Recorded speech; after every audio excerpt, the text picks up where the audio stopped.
Good evening. I'll now call the City of Cannon Falls City Council meeting for Tuesday, August the 16th to order. Roll call, please. Councilmember Berg. Here. Gallops. Here.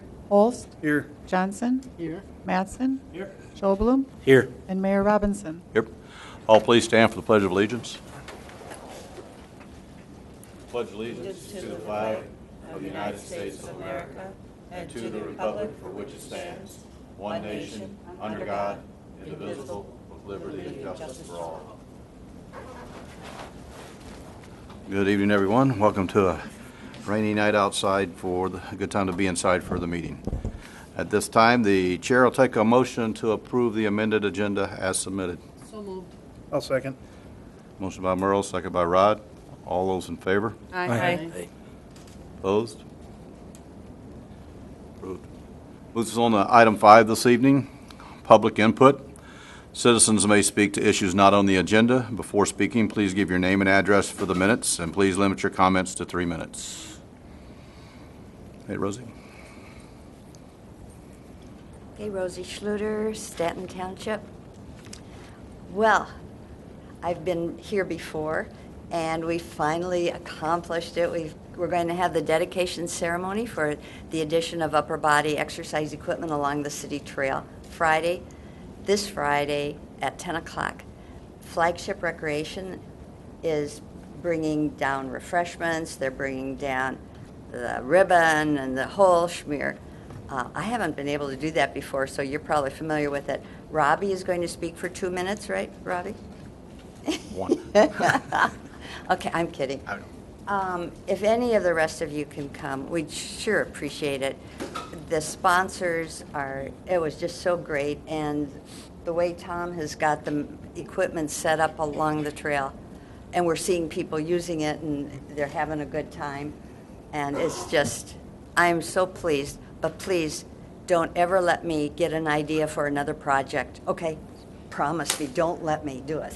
Rosie, I mean, you put a lot of hard work into this, and it's good to see it finally all coming to fruition. So you've been waiting to do this for a while. No, it's at the old, At Water Street? Yeah. Second. okay. At the Gorman kiosk. Water. I think there's one there. Yeah. Hi, Rosie. Yeah,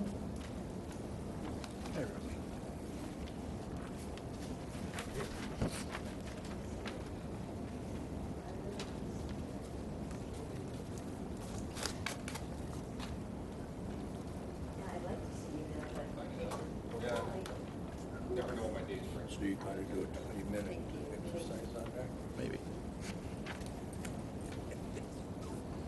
Okay. Anybody else wishing to address the council under public input?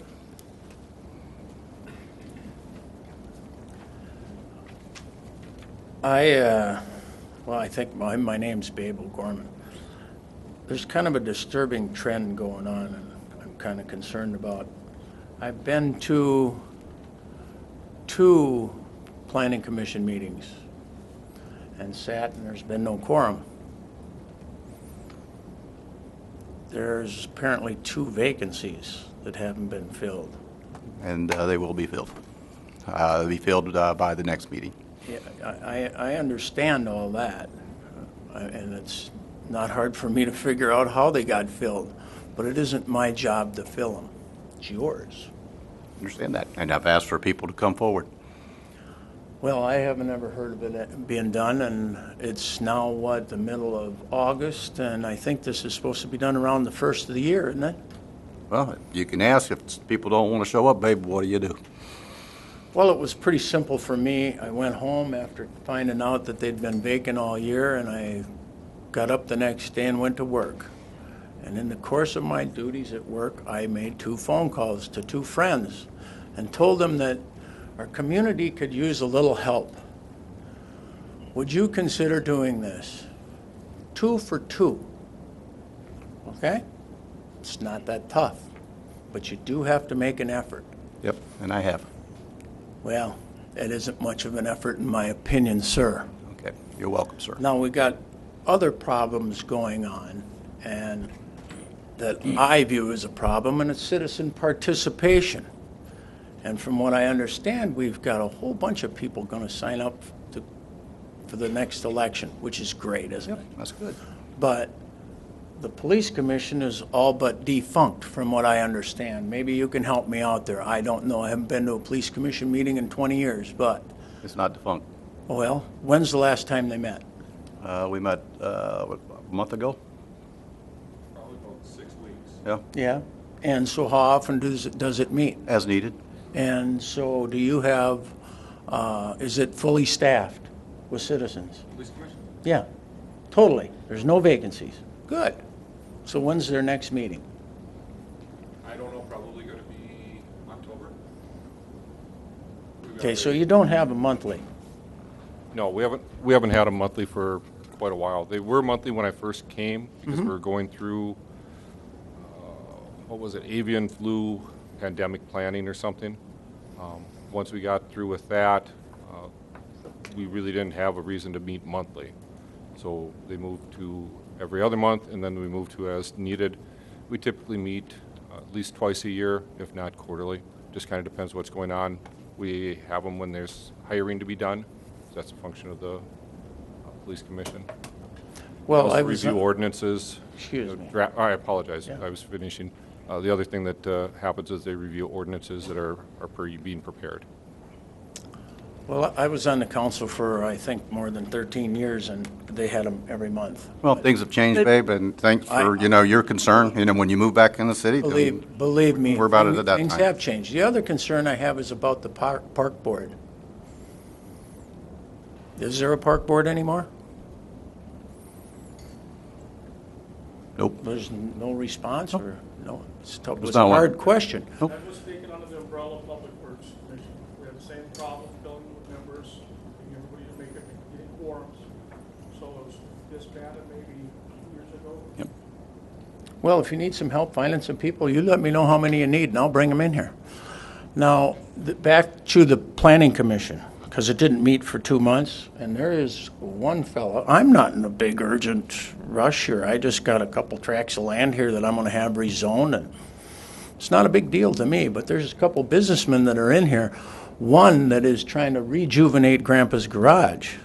And it's going to be taken care of. Yeah, well, when? Because 2 months have gone by, we've got to wait one more month. And you've all but cut the life out of them out south there with that overpass. You do understand? That was planned a long time before I ever became mayor, babe, so What's that? that overpass. That was planned before you became mayor? Yeah. Yeah, You were on the council at that time. I don't believe so, sir. I was on the council and I was mayor during the whole process that started back in 2003. And it was always on the south end. They talked about 2 different locations, the current, actually 3 locations, the 24 and the current location where it's at, and then also where the exit, the old exit and stoplights were by Grandpa's garage. Were the 3 that were always in the study. There was 3 different studies that were done through MnDOT in the state, which cost the citizens, not necessarily the city, but the citizens of Minnesota a great deal of money, because every time they revisited the project, they had to restart with all the plans, but the plans never changed.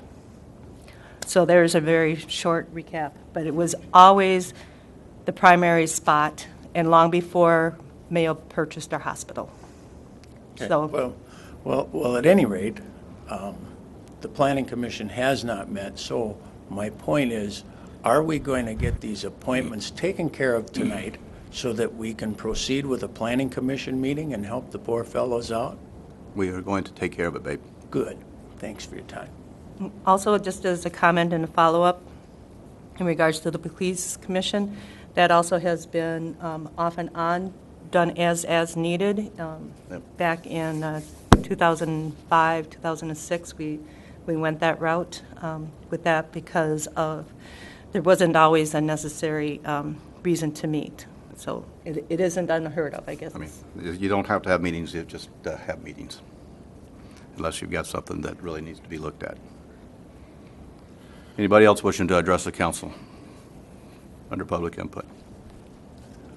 I'm Mark Lockwood. I live at 648 Union Court. And I don't know if you all have a diagram of the layout of Union Court. If you don't, I have extras here. The issue that we have is it's a little narrower street than a normal city street, and we're having some parking issues. The main issue is people don't care, and there's no consequence for what they do. I got together with the board. I'm the president of Westwood, too, and I suggested parking on one side of the street. And most of the residents did not agree with that. So I says, okay, my next game plan was, why don't we have no parking after 10 p.m.? They can't park on the street after 10 p.m. And that should take care of what they've been doing. The second issue I have is they don't care where they park. And I'd like a citation issued if they ever park over the curb. When they do park, they can get a ticket. I came home one day and I saw a car parked up around the 602 address on the inside. His right wheels were so far off out of the grass, they were on the sidewalk. I mean, they're talking 6, 7 feet, completely off the street. And I think this should be a violation. And the third issue I wanted to bring up was they can't park on the empty lots. They either park in their driveway or in their garage after 10 o'clock. I don't have board approval on this. I'd like to know how you people that are dealing with these kinds of issues might see a solution to getting these people to cooperate. Does anybody see anything wrong with a 10 p.m. parking issue, and they can't park over the curb? And the third issue is they can't park in empty lots. Well, the empty lots are private property, correct? So, Well, yes, but Lindell owns them, and he's given a couple of parties permission to park there on a holiday occasion.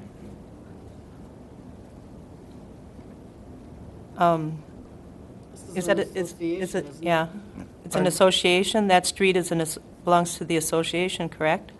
It belongs to the city now. Yeah. Yeah. Oh, it does belong to the city now? Yep. Okay.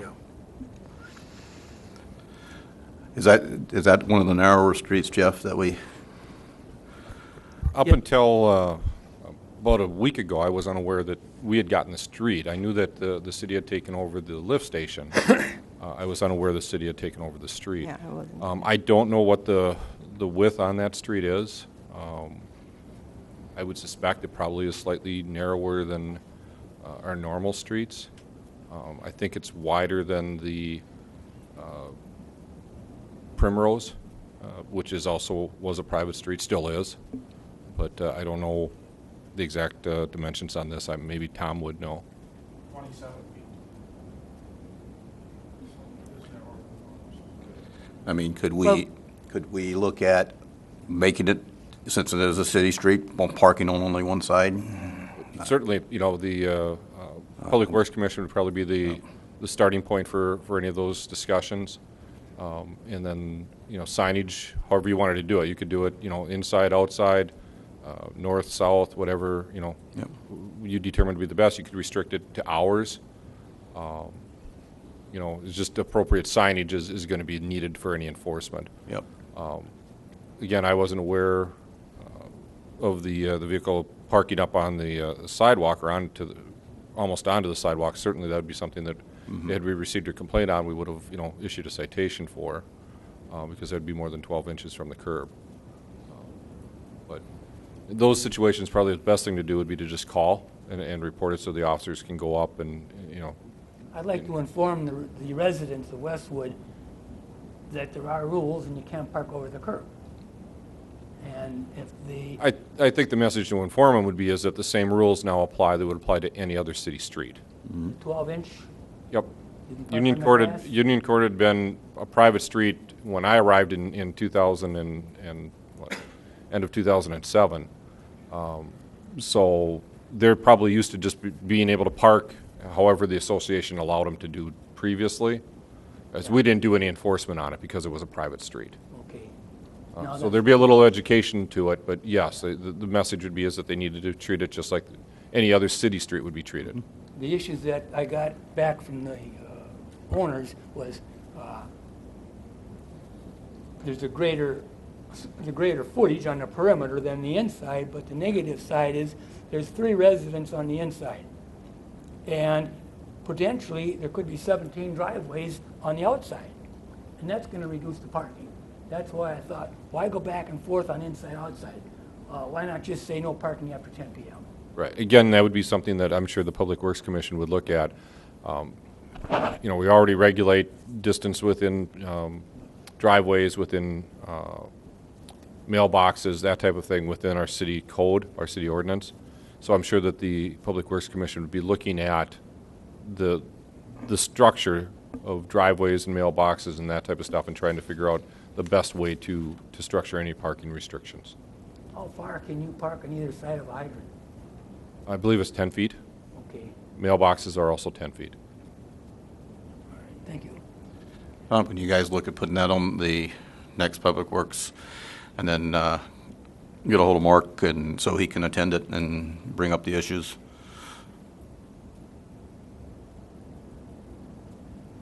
And then that way we can get that looked at for you so that we can make sure that everything's working as it should be. We've had situations last winter, if an emergency vehicle came through there on that south end, they couldn't make it. Fire truck or something big. Okay. Very good. All right. Thank you. Yep. Thank you. Yeah, no, thanks for coming in and letting us know that so that we can take a look at trying to get that fixed for you. All right, moves us on to item 6 this evening, the consent agenda. Items on this area of the agenda may be adopted or they may be removed and placed on the business area of the agenda for discussion purposes before approving. Item A is the just and correct claims for the accounting period ending August 12, 2016. Item B are the meeting minutes for the August 3rd, 2016 City Council meeting. Item C is to hire an unscheduled part-time ambulance employee. Item D is hire an unscheduled part-time ambulance employee. And item E is approved special assessment agreement. Are there any items anybody wishes to remove and move into council business? If not, the chair will take a motion to approve the consent agenda as submitted. So moved. Second. Motion by Merle, second by Lynn. Any other discussion? All's in favor? Aye. Opposed? Carries. Moves us on to item 7, council business. And one thing under there this evening is the request withholding of sales tax or sale of tax forfeited parcel. And I'll turn it over to Mr. Johnson.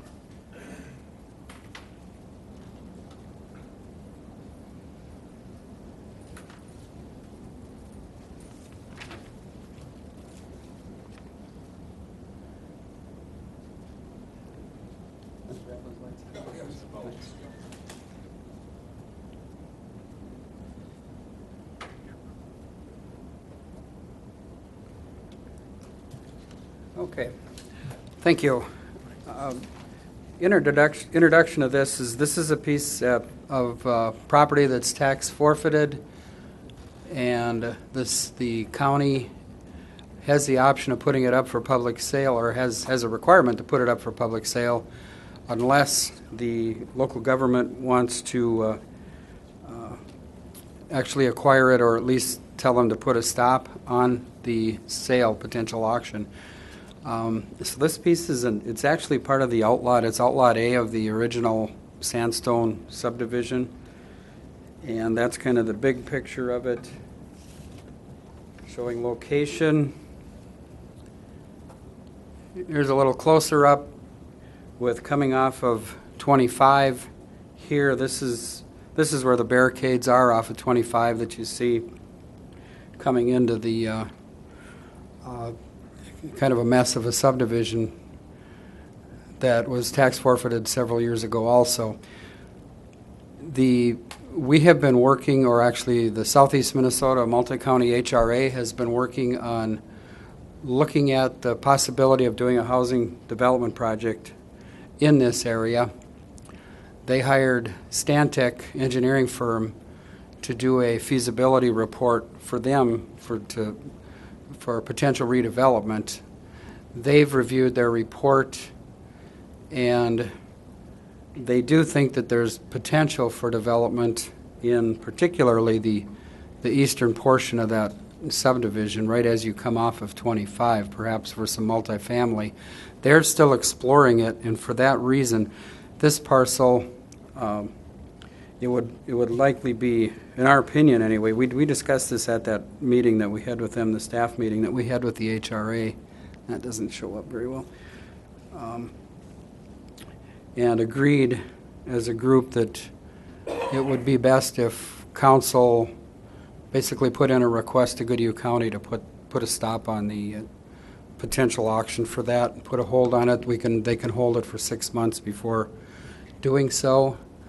I spoke with Carolyn Holmston, the finance director, and this is what she recommended. She's also aware of the Sandstone project. She's been involved with that with us previously.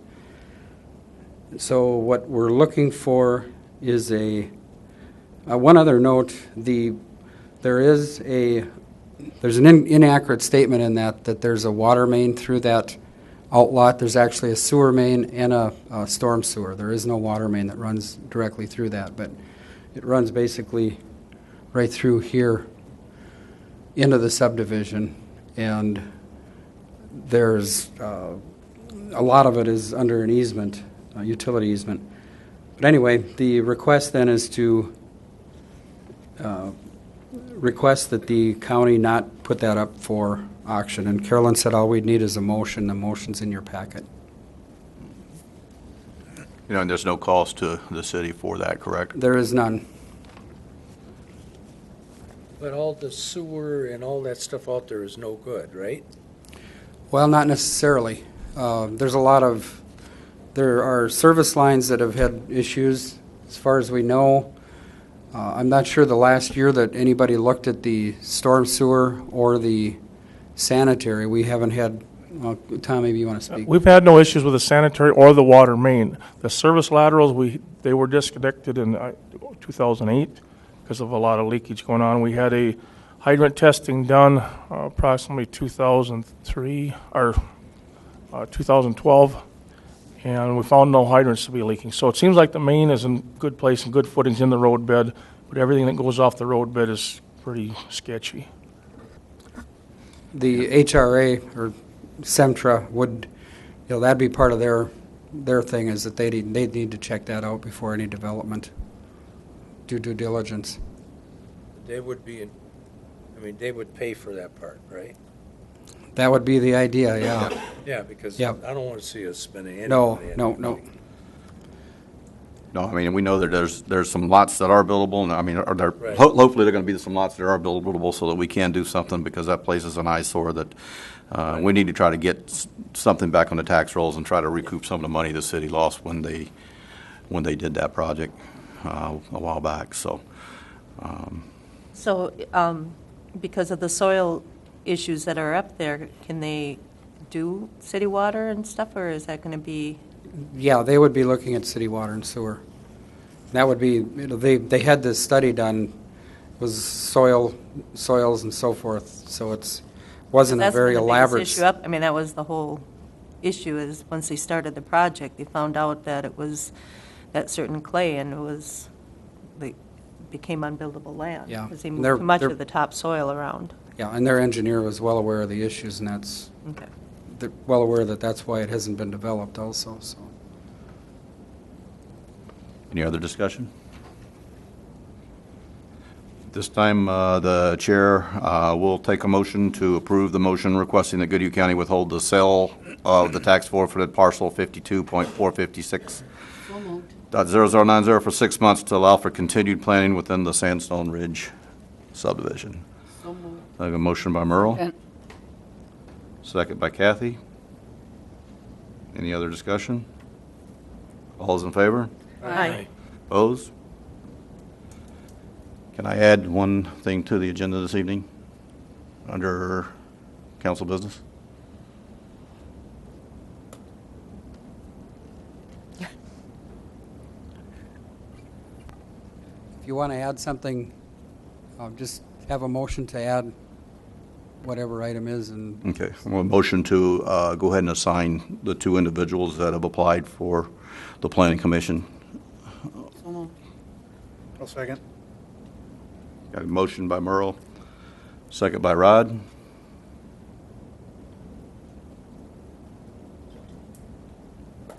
And two individuals are Glenn Lundell, and the other one is, come on, work thing.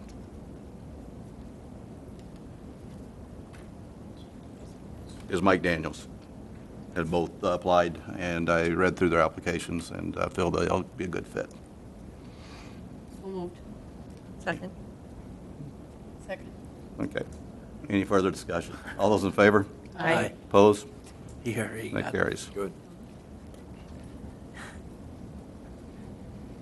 Okay, that moves us on to reports. Tim? Nothing new to report. The ambulance has just been extremely busy lately. Thanks to my staff for making that commitment away from time from family and friends to help serve the community. Thanks. Tom? Update on West Side. Project is on schedule. There's a substantial completion date of September 9th and final completion of October 7th. Today they did the seal coating, which is part of that $51,000 grant we got from the state of Minnesota last year. That was completed this afternoon. And with the weather and all, they're right on schedule. And again, a reminder for the ribbon cutting, grand opening of the outside exercise equipment this Friday from 10 until 11 at the second water shelter. Thanks. Dave? Primarily for the public's information, the Planning Commission will be meeting on Monday, August 29th at 6:30. We'll continue two public hearings, one related to the residential business district zoning amendment, and the other relating to both a zoning amendment and a rezoning in the B2 highway commercial district. So we'll continue those on Monday night, August 29th. Okay. Justin? Library had another great summer reading program. Staff did a really good job of planning and executing it, and had lots of community children as well as lots of outside children who were visiting grandparents and all that stuff brought into the library. So really great lineup, and looking forward to a good lineup of fall programs. Thanks. Chief? A couple of things. Obviously, just looking out at the river, you can tell it's up. We're about, at this time, about 4 feet above where it was a couple of weeks ago. We did see some spike in the reservoir with the rain that we just received, but overall the trending is down. I think we're probably going to be about a week and a half before we see the river at a level that is more normal for what it had been as far as the cubic feet per second of volume and that type of stuff. The other thing I wanted to let Council know is, if you recall, Council has several times expressed their concerns about the intersection of Highway 20 and Highway 19 and people passing, cars that are trying to make turns, and close calls and accidents that we've had down there. I've had ongoing conversations with MnDOT.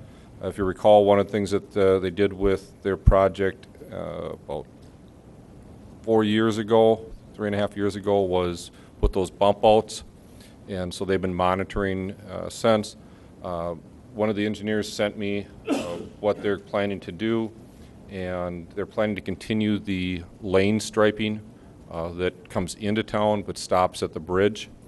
They're planning to continue that all the way over to First Street, so that it would clearly mark out where the driving lane is, as opposed to what would be considered shoulder.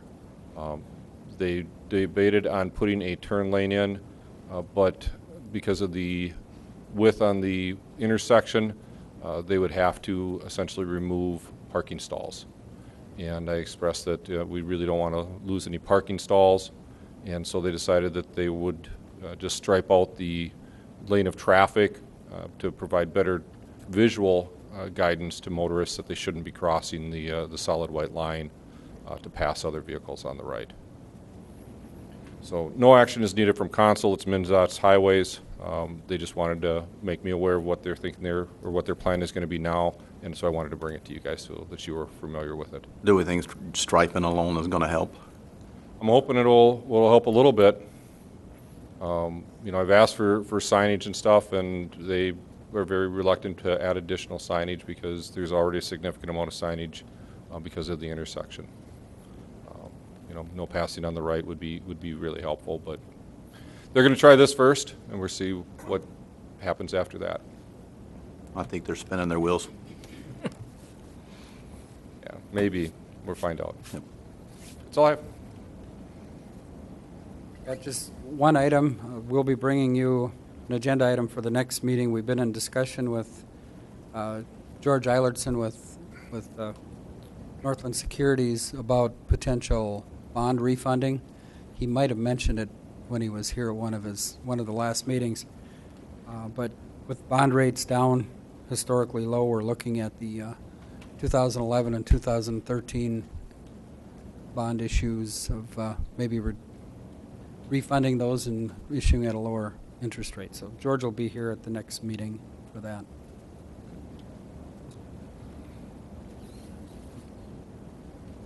Earl? Nothing. Nothing. Nothing. I have nothing. Nothing. Okay, the stripes, what you're talking about, we asked about that a long time ago, and they vehemently said no way and all this good stuff. It seems like the highway department just doesn't get it.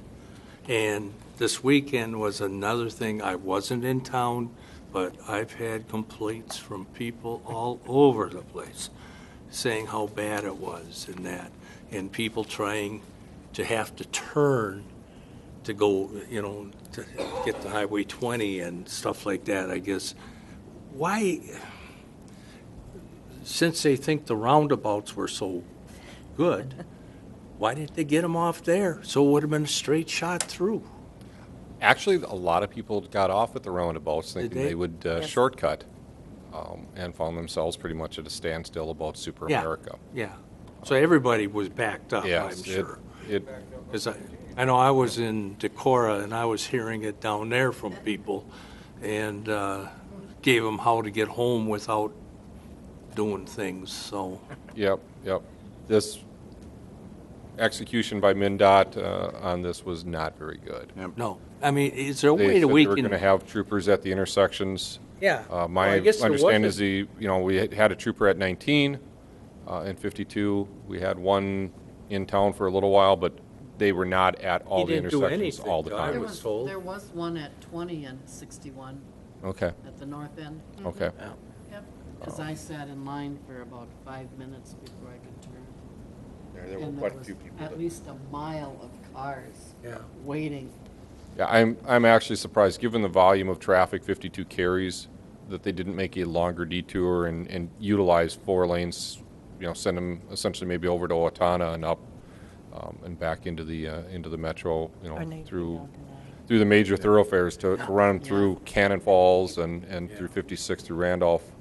was a Just lot of baffles traffic. me. But they had to tear up, Right. significant amount of 52 in order to finish their project. So I mean, I understand why it was necessary for them to do closures, but But it just seems like they I have a, Talk to your concur, Morris. When I congressman, came, because that's all they can do. when I came, I asked them about striping just to help us, and they adamantly were not going to do that. right.